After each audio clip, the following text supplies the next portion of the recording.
I grew up thinking the only part of the chicken was the chicken back and the chicken ass. Because the wing and leg went to other people, grown people. We got the fucking back. You know ain't no fucking meat on the back.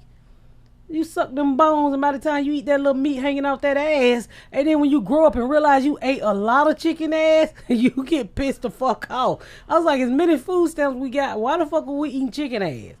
Chicken ass is good until you know it's chicken ass.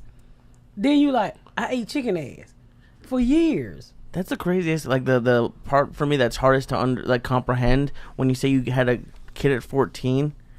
Like all right, yeah. Like, how do you think about providing any like food or anything for a kid when you're like at 14? I was excited to be making $100 a week at like a grocery store or something like that. I think when you have when you have a kid and you're in a situation like, well, with me, when I had that kid that young, my survival move just kicked in. You know, like it's like if you you just adjust. You have to adjust. You even have to adjust. If you're a young 14-year-old boy who get kicked out on the street by your parents, it's your survival skill kicked in. If not, you're gonna fucking die. So not only did I have me to feed, I had a fucking child to feed, which was hard. I mean, a can of milk back in those days was $4. Fucking that shit is really high now. I couldn't even afford $4, so I would go to the local convenience store. I mean, the little store on the corner and steal fucking milk because I was too young to get a job. So they was like, when I had my second child at 15, they was like, well, where's your work permit? So I would take them on interviews. Here, motherfucker, meet Ashley and Nike. That's my fucking work permit. Give a nigga a job. But I wasn't old enough. So, that's how the drug thing came along. But you did drugs for a while? Hell no. I sold drugs. No, I never did drugs. No. I never smoked, drank, or anything. But your survival move kick in. So that's how I was able to, to take care of the kids. Plus, I didn't want them to be fucked up like I was. I'm just thinking, like at 14, I think that's 8th grade, 9th grade. 8th. Well, back then it was no middle school, so you went straight from elementary to high school. So I was in elementary school with a boyfriend with a car. And, I'm not thinking I'm naive. I'm thinking it's the coolest shit in the world. I'm like, y'all hoes playing with these boys on bikes. My boyfriend got a car. My boyfriend got a car. He ride by the playground.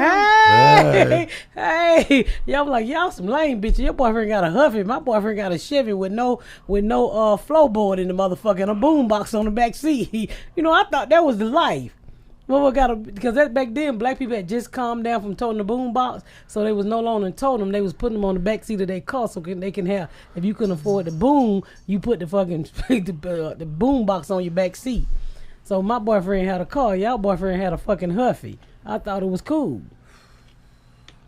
When I was in the 8th or 7th grade, there was a kid in my class that knocked up a chick. And he was going to fucking live with it in the 7th grade. Juan Soto was his name. He was 13 going on 35. Did she keep it? You know what? He never came back to school. Well, he couldn't. He probably had to go fucking he had to go get a job. No, he went and got a job. I never, ever heard from him or saw him again. But I always thought about him like, what? He was in love with this girl. They were like childhood, and they would walk home together. I think he was in the 7th grade, she was in the 8th grade, but he was like 13. He had gotten left back because of his English when he came from Cuba. So, but to fucking commit to a home at 13, like that's it. Like, it was fucking hard. It's such a you said something. You go, it's like, listen, when my mother died at 15, I had to make choices. I could have lived with family in California or Miami, but I was already 2 years in this motherfucking high school. My shit was just starting to get together. So I moved in with a family, man. And they provided electricity for me and a bed and food. But I had to do my own thing. And I thought my mom left Social Security and there was no prudential insurance and none of that shit. No. And I had to get a job. And I learned. And I went without. I got into drugs. I made my own bed, But it was I think about it now, how I still remember being 17 and owning a bookie $800, and it's Tuesday, and you got to give it to him on Thursday. I look back a lot too and wonder how the fuck did I survive? Me too. Especially being shot and being through all the bullshit that I went through. I was never shot. I was just hunted. They just never got me. They were hunting for me. They just never got me and shit. I mean, and then it's a girl, so you really don't expect girls to go through all that bullshit. You know, I was in a very abusive relationship. I am, 15 with 2 kids, and this man like 23 years old, married with a wife at home with his second baby, and he just had his second baby, and I'm on his fourth baby because I'm having my son by him. So you know, it was fucking rough. It was I look back sometime and it scared the shit out of me.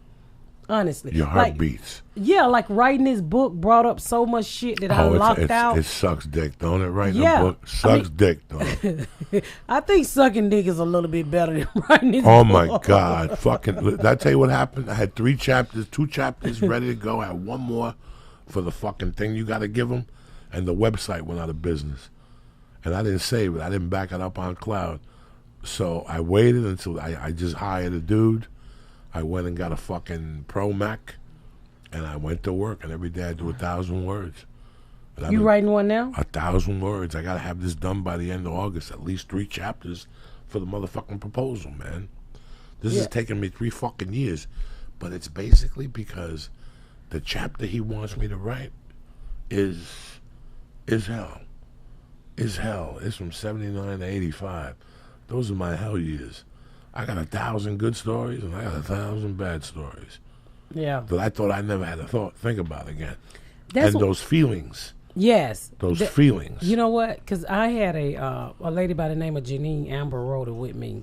What she did out of writing, I told the story. I like being honest. I have to give her credit. She did a fucking remarkable job with helping me write this book. But it brought up so much shit that I didn't talk about. It brought up so much feeling that I had buried. I mean, it was so many times we had to stop the interview and we would cry together. Like when I got into the stories of with the kid's father and you know, the biggest issue that I realized is like, wow, I'm 15, pregnant with 2 kids. I mean, got 2 kids by a married man, and society don't give a fuck. They literally allowed this grown ass man to come to the hospital and sign my kid's birth certificate, who's 8 years older than me. Nobody ever questioned it. Nobody.